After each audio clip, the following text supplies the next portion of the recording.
To e for. Alguma vez você já se perguntou qual que é a diferença entre eles? O to é usado com verbos que indicam direção e movimentação, algo que sai do ponto A e vai até o ponto B. Alguns desses verbos são go, come, take, bring, send. São todos os verbos que indicam que uma coisa saiu de um ponto e foi até outro. Por exemplo, eu fui ao supermercado. I went to the supermarket. Outro exemplo, me dá. Give it to me. Já o for é usado com verbos estáticos, verbos que não indicam movimentação. Por exemplo, isso é para você.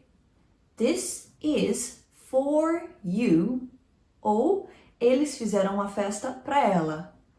They threw a party for her. Então, basicamente, o to é usado com verbos que indicam movimentação. Alguma coisa foi do ponto A ao ponto B. E o for é o contrário, é usado com verbos que não indicam movimentação.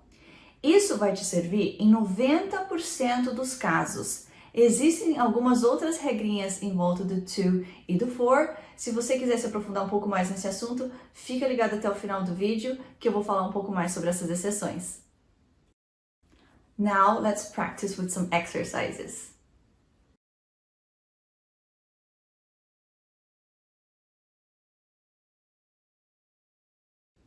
Você pode me levar para a escola de carro hoje?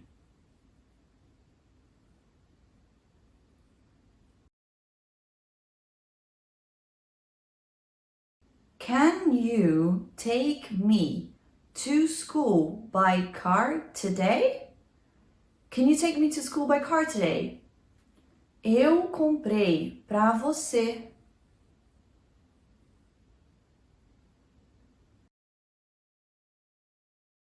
I bought it for you. I bought it for you. Me dá.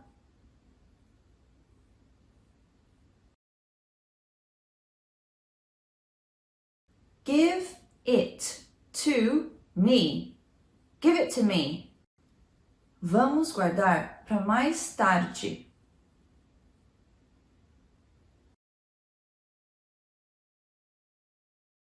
Let's save it for later.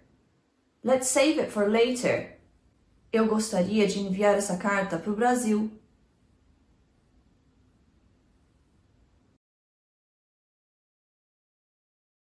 I would like to send this letter to Brazil. I'd like to send this letter to Brazil. E então, como foi? Você conseguiu acertar a maioria dos exercícios? Me conta nos comentários. Agora, vamos dar uma olhadinha um pouco mais profunda na diferença do to e do for. Além da questão que eu já mencionei, o to e o for também é usado quando você está dando motivos para o que você está fazendo. Quando o seu motivo é um verbo, é uma ação, você vai usar o to. O to conecta os dois verbos. Então, por exemplo, eu vim para buscá-la. Como o vim conecta com outro verbo que é para buscá-la, o to então vai vir no meio. I came to pick her up. Agora, quando o motivo que você está dando não é um verbo, você vai usar o for. Por exemplo, eu vim pela comida grátis. Ou seja, eu vim e pela comida grátis não é um verbo, então o for vai ser usado. I came for the free food. Uma outra ocasião em que a gente usa o for é quando você está falando que uma coisa foi feita em nome de outra pessoa. Você fez aquilo por ela. Por exemplo, eu fiz a tarefa dela para ela. I did her homework for her. Outro exemplo. Alguém pode enviar essa carta para mim? Can someone send this letter for me? Nesse exemplo, fica claro que nem sempre o verbo sempre vem com aquela palavrinha certa todas as vezes. O send geralmente indica a movimentação, uma coisa que vai do ponto A ao ponto B. Mas nessa frase, você não está falando que a carta vai ser enviada para você, mas você está pedindo para alguém fazer aquela ação por você. Por isso que nessa frase é o for e não o to que se usa com o send. Agora, existem alguns verbos que, pelo que a gente fala no português, a gente tende a errar na hora de falar o inglês porque não vem com o to junto. Por exemplo, o verbo call não usa a preposição to do lado. Você não fala call to. Por exemplo, eu liguei para o gerente. I called the manager. Outro verbo que não usa o to do lado é o ask, quando você está usando ele como perguntar. Por exemplo, eu esqueci de perguntar para ela.